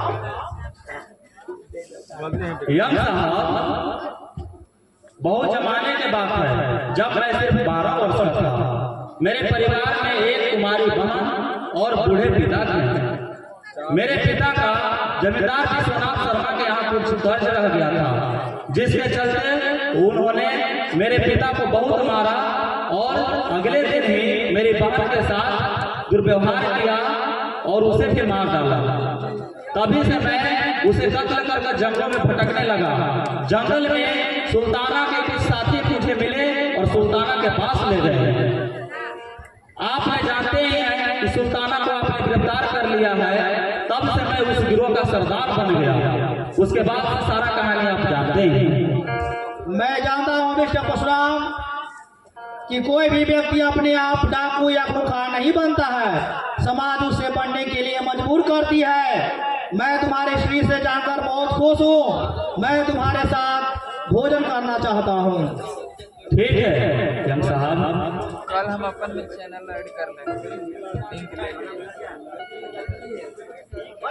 खोलिएगा ना तो डायरेक्ट चैनल आपको मिलेगा।